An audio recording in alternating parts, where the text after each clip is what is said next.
So look, Ohio, we have tried it John McCain's way. We have tried it George Bush's way. And deep down, Senator McCain knows that, which is why his campaign said that if we keep talking about the economy, we're going to lose. That's why he's spending these last weeks calling me every name in the book. Because that's how you play the game in Washington. If you can't beat your opponent's ideas, you distort those ideas and maybe make some up. If you don't have a record to run on, then you paint your opponent as someone people should run away from. You make a big election about small things. Ohio, we're here to say, not this time, not this year, not when so much is at stake.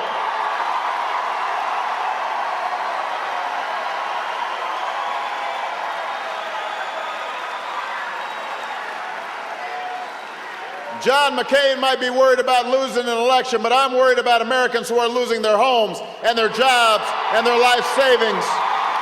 I can take one more week of John McCain's attacks, but this country can't take 4 more years of the same failed politics and the same failed policies. It's time to try something new.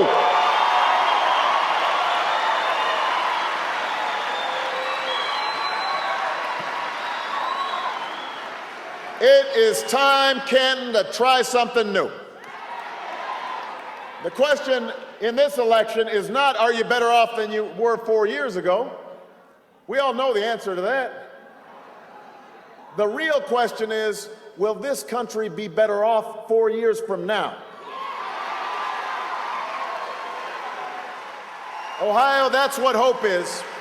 That thing inside us that insists, despite all evidence to the contrary, that something better is waiting around the bend, that insists there are better days ahead, if we're willing to work for it, if we're willing to shed our fears and our doubts, if we're willing to reach deep down inside ourselves when we're tired, when we're worn out, and we come back fighting harder.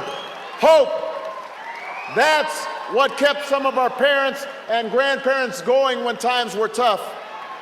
What led them to say, maybe I can't go to college, but if I save a little bit each week, my child can go to college. Maybe I can't have my own business, but if I work really hard, my child can open one of her own. Hope. It's what led immigrants from distant lands to come to these shores against great odds and carve a new life for their families in America. What led those who couldn't vote to march and organize and stand for freedom, that led them to cry out, it may look dark tonight, but if I hold on to hope, tomorrow will be brighter. That's what this election's about. That's the choice we face right now.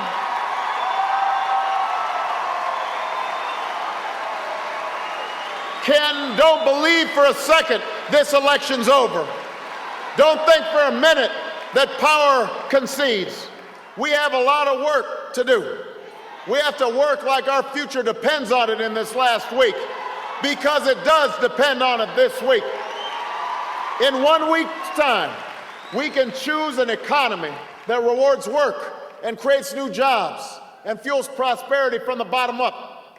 In 1 week, we can choose to invest in health care for our families and education for our kids and renewable energy for our future. In 1 week, we can choose hope over fear and unity over division, the promise of change over the power of the status quo.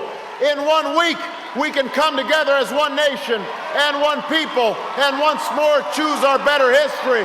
That's what at stake. That's what we're fighting for. And if in this last week you'll knock on some doors for me and make some calls for me and talk to your neighbors and convince your friends, if you'll stand with me and fight with me and give me your vote, then I promise you, we will not just win Ohio, we will win this general election, and together we'll change this country and we will change the world. God bless you. God bless the United States of America. Let's get to work.